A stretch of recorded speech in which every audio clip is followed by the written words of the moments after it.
Hello and welcome to my YouTube channel. My name is Veronica, known as Data Geek. We will be doing image classification with TensorFlow. This is a beginner's guide to machine learning. And in this video, I will guide you through the fundamentals of machine learning, specifically with image classification. I will show you how to use TensorFlow to build a model that can identify different objects in pictures. So our agenda for this video is we're going to first install TensorFlow and load a pre-trained model. We will use a data set of images for classification. Then we will train a simple CNN, which stands for Convolutional Neural Network. Then we will make predictions on new images. We will visualize classification results. So by the end of this tutorial, you should be able to build a basic image classifier using TensorFlow inside Jupyter Notebook. So first off, what is machine learning? In case you don't know, machine learning is a branch of artificial intelligence, which stands for AI, that enables computers to learn from data and make decisions without being manually coded. So instead of following fixed rules, machine learning models analyzes patterns in data. It improves over time and makes predictions based on what they have learned. So for example, machine learning powers face recognition on smartphones, spam and filters in emails, and recommendation systems on Netflix and YouTube. It is widely used in healthcare, finance, self-driving cars, and many other industries to automate complex tasks and improve decision-making. Have you ever wondered how computers can recognize faces, drive cars, or even beat humans in chess? Well, the answer is machine learning. And today, I'll show you how TensorFlow is the secret sauce behind it. Don't worry, instead of diving into technical language, let me explain TensorFlow with a simple analogy. So what is TensorFlow? TensorFlow is an open source machine learning framework developed by Google that helps build and train deep learning models. It improves powerful tools for image recognition, neural language processing, and AI applications. TensorFlow makes it easy to handle large data sets, perform complex computations, and optimize neural networks for tasks like image classification, speech recognition, and self-driving technology. In simple analogy, think of TensorFlow like a personal trainer for AI models. So imagine you're training for a marathon. At first, you might be slow and out of shape, but with practice, your endurance improves. The more you train, the better you get. TensorFlow does the same thing for computers. It helps AI train by showing lots of examples until it learns patterns and improves over time. Just like a coach tracks your progress, how fast you run, how long you last, while TensorFlow adjusts the AI model by consistently analyzing errors and making it better. All right, so how does TensorFlow actually work? So just a quick overview. Step one, it collects data. So AI is shown thousands of images or data points, just like training logs for an athlete. And then step two, starts learning patterns. So the AI finds patterns in the data, just like noticing improvements in running. Step three, making predictions. After training, AI can predict or classify new data, just like guessing how fast you'll run for your next marathon. So my final statement, when we train a model to classify images, we are teaching a computer how to recognize patterns in images and automate decision making. So this is useful in many real-world applications, such as face recognition, so that's like unlocking your phone with Face ID, medical image analysis, which detecting tumors in x-rays, self-driving cars recognizing road signs, and retail product recognition, scanning items in the store. So now that we understand the basics, let's jump into Jupyter Notebook and start coding. I'll walk you through each step from setting up our environment to running real TensorFlow models. So go ahead, open up Jupyter Notebook, and let's get started.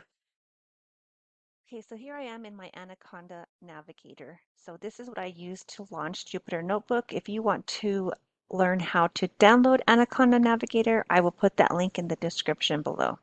If you are already in there, just go ahead and click on Launch under Jupyter Notebook.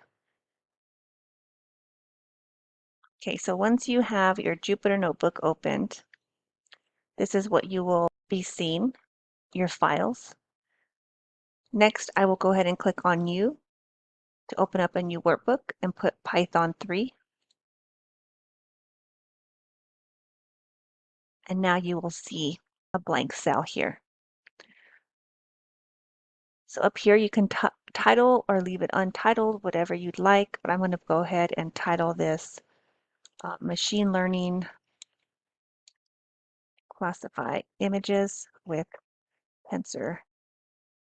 And I will rename that. And now you can see my name is now changed.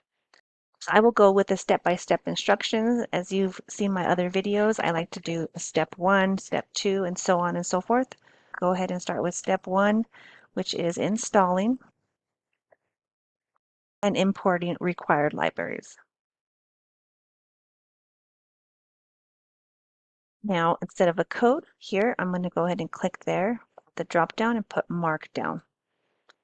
And I will also go in front of my text and put a number sign. And now I will run this by simply hitting the play button. And now you can see it's like a title. So first, let's install and import the necessary libraries for our TensorFlow image classification. So if you do not already have TensorFlow already installed, you will simply install it by putting in this code. So it's going to be !pip install TensorFlow NumPy Matplotlib. So this is how you install TensorFlow. I'm going to go ahead and run this. You can see that little star here. It's running my code. Now that you have it changed to a number, that means it ran successfully. And you can see it's already satisfied because I already installed this into my computer. So I will go ahead and start importing my required libraries. Put this as a note by putting this number sign in front of the text. Now I will go ahead and type up my code. So first thing I want to do is I want to import TensorFlow as TF. Next, I want to import NumPy as NP and import Matplotlib as pyplot as plt. Since I already imported this, I want it to do from TensorFlow import keras. Now from TensorFlow again, but this time I'm going to put TensorFlow.keras. I want to put import layers.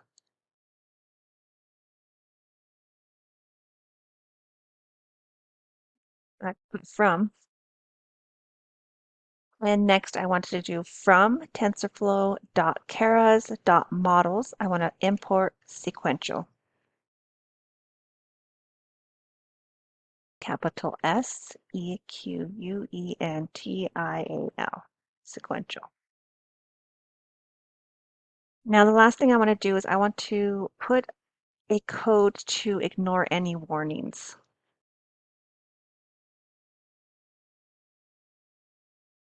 Warnings dot filter warnings, ignore. Now I can go ahead and run my code. And it changed to a number, so it ran successfully. Just a little breakdown. So TensorFlow, this is the main deep learning framework used for training and classification. NumPy helps process image arrays. Matplotlib is used for visualizing image keras and simplifies deep learning model building. So with that, we will go ahead and go to step 2. So we will load and pre-process the data set. So I'm going to go ahead and put a number sign there, space. I'm going to change the code to Markdown and run my code. So I'm on a Windows. My shortcut for running the code is Control Enter instead of having to hit that play button. I will go ahead and hit this little plus sign here to add more blank cells. I'm going to start off with a note. So we are going to use a preloaded data set, and this is called SIFAR-10. I'm going to go ahead and put that as a markdown. I want it to be a smaller text. I'm going to put at least 3 number signs there. Control Enter to run. The CIFAR-10 dataset contains 60,000 images categorized into 10 classes. It's like airplanes, cars, birds, etc. First thing we want to do is we want to load the data set. And we're going to go ahead and do a train data set and a test data set. So I'm going to do open parentheses x underscore train. And the same for y underscore train. I'm going to close that and push a comma. Now we could do the same thing, but instead of train, we want test. So x underscore test, comma, y underscore test, close parentheses. We want it to equal to keras, K-E-R-A-S, dot datasets, dot CIFAR10 dot load underscore data. So do you see that? I'm loading this data set, which is called CIFAR10. Next, I want to normalize the image pixel values. So I'm going to convert 0 to 255 to 0 to 1 for better training performance. With my code, xtrain, comma, and then x underscore test. And I want it to equal to xtrain divided by 255.0, comma, and also do the same for x test. Now I will run this code.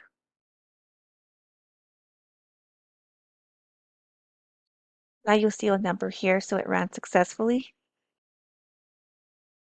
So why did I do this step? So CIFAR10 is a beginner friendly and has small labeled images, normalizing pixel values. This helps models train faster and improve accuracy. So we load labeled images from the CIFAR10 dataset, which contains 10 different categories. So like I said before, it's like airplanes, cats, dogs, ships, etc. So we normalize pixel values from 0 to 250 and scaled to 0 to 1 to make training more efficient. So now in step 3, we will visualize sample images. I'm going to change this to a markdown and run my code. So in this step, before actually training the model, I want to take a look at some sample images from our data set. So I will go ahead and put a note here first. I want to define class labels for the CIFAR-10 dataset. So I'm going to call this class underscore names equals, and I want it to check for airplanes, automobiles, birds, cats, deer, dog, frog, horse, ship, and a truck. So I'll start off with the open bracket, double quotation, airplane. So as you can see, I'm going to name each one with a double quotation and separate with a comma. And I will close that with a bracket. Okay, so next what I'm going to do is put a note here. And I want to display a few sample images. I will start with my code with PLT dot figure, F-I-G-U-R-E, open parentheses, fig size equals, open parentheses, 10, comma, 5, and then close 2 of those parentheses, close and close. So now for I in range, I want to open parentheses 10, close parentheses, semicolon. Now PLT dot subplot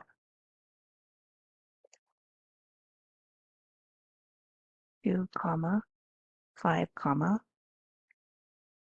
I plus 1, and PLT dot X Hicks, T-I-C-K-S, open parentheses, and you're going to do an open and close bracket, and then close parentheses. Now you're going to do the same thing, so I'm going to copy this, Control C and a Control V to paste, but instead of X ticks, I want Y.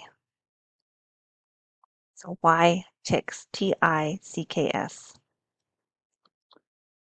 PLT dot grid, I want it to be false. PLT dot IM show, X underscore train, open bracket, put an I there, close bracket, close parentheses. PLT dot X label, and then class underscore names, open bracket, Y underscore train, open bracket, I close bracket, open bracket, 0, close bracket, close parentheses. Hoping I have everything correct there.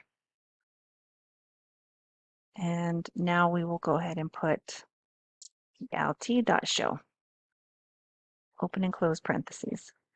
I will go ahead and run that code. And now you will see the images shown. So there's a frog, truck. So it's kind of like trying to identify these images and naming them. So they think this one's a deer, automotive, also an automotive, bird, horse, ship, cat. So it's visualizing data that helps ensure the data set is correctly labeled. So now in step 4, we will build the image classification model. I'm going to change this to Markdown and run this code. So in this step, we will create a simple CNN model for image classification. And if you don't remember what CNN is, it stands for Convolutional Neural Network. So remember, it's a deep learning neural network architecture commonly used for computer vision. So I'm going to first start off with a note, define the CNN model. I'm going to call this model equals sequential, Sequential. So make sure it's with the capital S, open parentheses, and an open bracket. Now we're going to start with our layers. It's going to be 8 different layers. So I'm going to go ahead and write my code.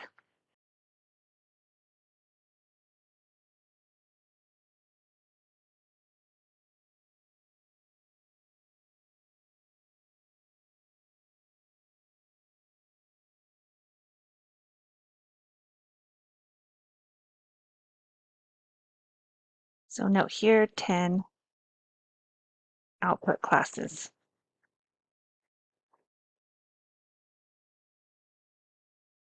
So making sure each one has a comma. This one here, 10 comma. I missed a comma there. So now you want to hit enter and you want to make sure it's closed with a bracket and a close parentheses. Next, I want to put a note here, compile the model. So model dot compile, open parentheses, optimizer equals single quotation atom,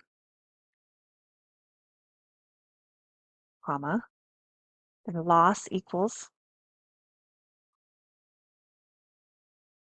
SPARSE underscore categorical underscore crossen CROSSENTROPHY. Close that with the single quotation, comma. Now, metrics equals open bracket, accuracy.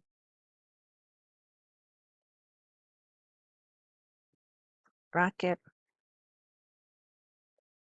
So I'm going to go ahead and run this code. Gave me a number, so it ran smoothly. Just to clarify, in this step, the CNN, which is Convolutional Neural Network, is ideal for image classification. So the model extracts image features, reduces dimensionality. So we build a CNN, which is designed for image recognition. The filters in the CNN helps the model recognize patterns like edges, shapes, and textures within the images. The final dense, which is the 10 activation equals soft max, right here. This is the layer that outputs probability for each of the 10 categories. So in step 5, we're going to train the model. So in this step, we're using CNN and the CIFR dataset. And we're going to do an epics. So right now you're not sure what an epics is. I'm going to go ahead and run a code, and then I will discuss that with you next.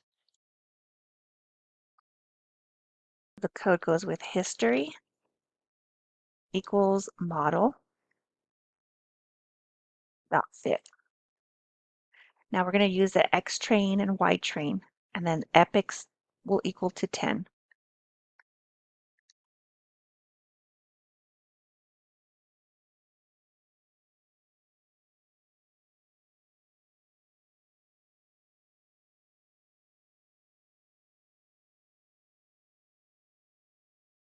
Then we're going to do a validation underscore data.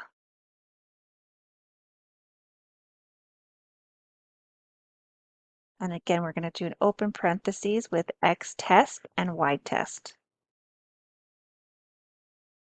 We're going to close that. So I'm going to go ahead and run this code. So now it's going to go ahead and run it. What it's going to do is it's going to show each epoch. As you can see, it's running it. So if you're not sure what epochs means, so I put here epochs 10.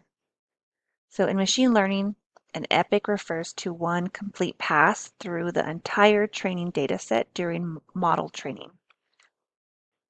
So epochs equals 10 means the model will go through the entire data set 10 times during training to learn the patterns in the images. So you can change the number if you'd like. You can put like 15, 5, whatever you'd like. But just to let you know that it's just changing that number of epochs. It's all depending on how well you want your model to learn those images. So fewer epochs, which is maybe epochs 5, you can do faster training, but the model may not learn enough. So if you do fewer epochs, like say for example epochs equals 5, This is good for faster training, but just keep in mind the model may not learn enough. Okay, so more epochs, like say epochs 20 or even more, the model learns more, but it could lead to overfitting, which is memorizing data instead of generalizing. So this step is important because it's training that allows the model to learn patterns in the images with the epochs, and it helps improve accuracy. The model is actually just learning patterns from the training images by adjusting its weights over multiple passes, which is called epochs, and it compares predictions which actual labels and improves accuracy over time. So we will go ahead and wait for those 10 epochs to run. And you can see there are counting. There's 1 of 10, 10, 2 of 10, 3 of 10, so on. So we're on 5, so we need 5 more. Okay, so it's done now. So it took a few minutes. So now we're going to go ahead and go to step 6. So we're going to evaluate the model's performance.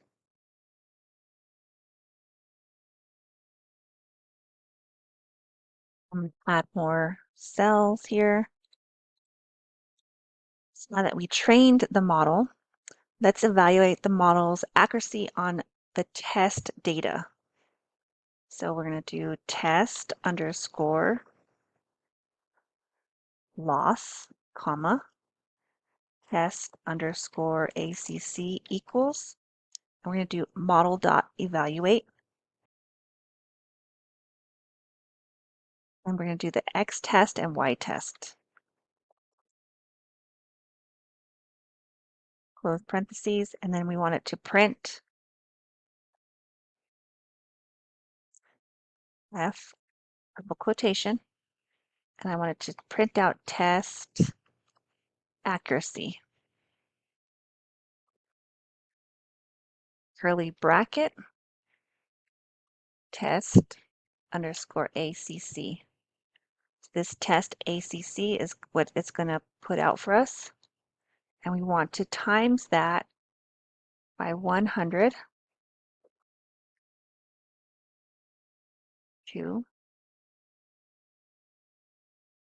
close with the curly bracket, percentage, sign, double quotation, and close parenthesis. I'm going to run this code. Now you can see that it pushed out information here. Accuracy is 0.71%. So this 71.26% is the model's accuracy score, which means it tells us how well it generalizes to new images. Basically images it's never seen before. A high accuracy of 75 to 90% means the model can classify image correctly most of the time. You can see it is slightly under the 75%. But like again, if you choose your epochs, more epochs, the better the accuracy it is because it's reading your images a lot more, getting familiarized with it, and it's getting better to knowing what image is what and how to identify those images. So now we will go ahead and do step number 7 to make predictions on new images and see how well this works. Step 7. Change that to Markdown, run the code. So now we're going to test the model by classifying some images. So I'll go ahead and start typing the code up.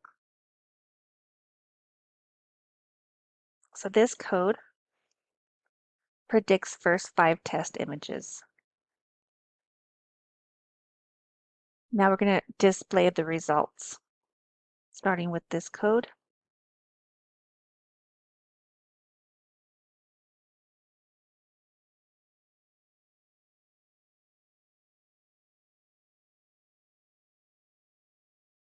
Okay, now I will go ahead and run my code. Let's say I have an error on my row prediction, predicted underscore class underscore name. I spelled that wrong. Instead of V, I need X. So I'm going to get rid of that Z and put X because it's MAX for max. Now I will run this code.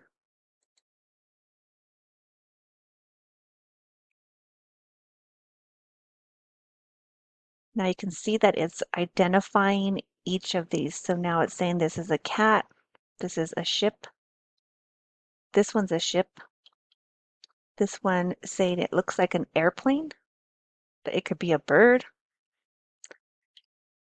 this one a frog. So it did identify them a lot better. So this step demonstrates how to classify new images using the trained model, uses argmax, which is what we used here. And this is to find the class with the highest probability. So we test the model on new images to see if it correctly classifies them. So the model outputs probability for each category, and we select the highest probability class as the prediction. So now in step 8, we'll save the trained model. Change that to Markdown and run that. So this will help us to avoid retraining. So that's why it's important to go ahead and save your work. And to do this, we need to do model.save. And then you can call this whatever you'd like, but I'm going to call it image classifier model. And it's going to be .keras, double quotation, close with a parentheses. And then I'm going to want it to print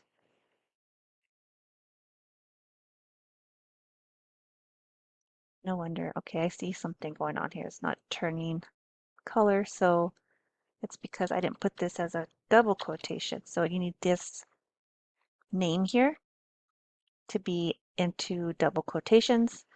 This would be your name here, and then .keras. So I named this image underscore classifier underscore model, and then .keras would be after your file name.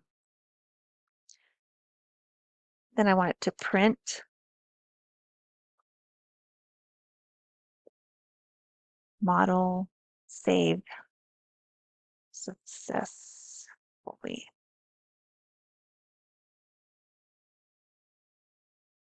And I will run this code, and it saved successfully. So again, this saves the trained model so we can reuse it later without retraining it. The .keras file is a saved version of your trained machine learning model. So it stores everything your model has learned during the training process. So you don't have to train it again from scratch when using it in the future. So you won't be able to actually go in and open this file.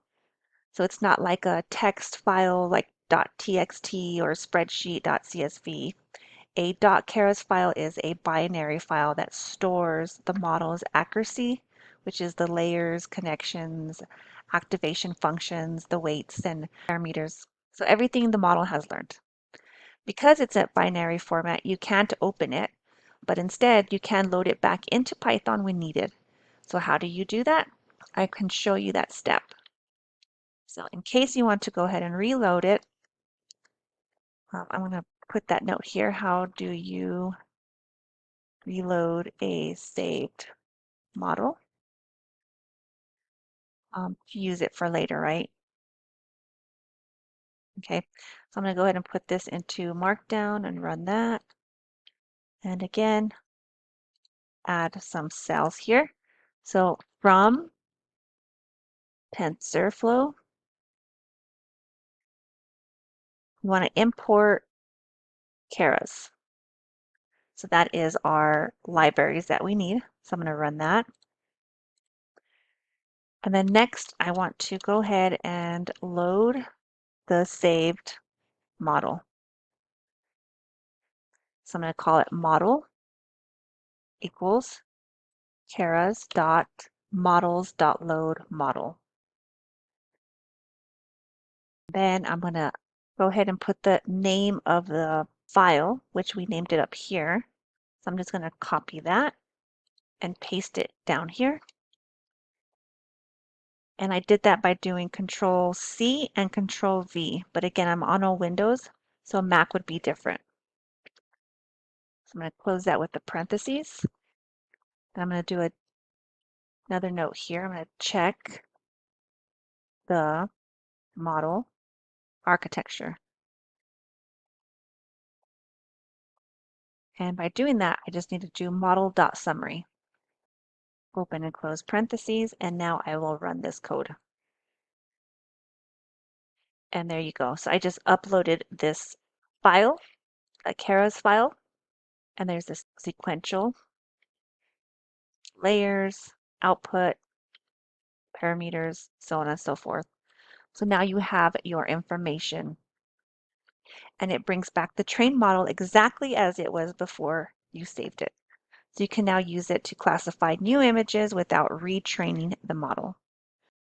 So when would you reload the model? So basically when deploying the model in a web app or an API, when continuing training on more data, when making predictions on new images without retraining. So we loaded and processed image data. We built and trained a CNN model using TensorFlow. We evaluated the model's accuracy. We classified new images using the trained model. So I hope you enjoyed this tutorial. If so, please consider liking and subscribing. I really appreciate you guys and all of your support. Thank you for watching my video, and I will see you on the next one.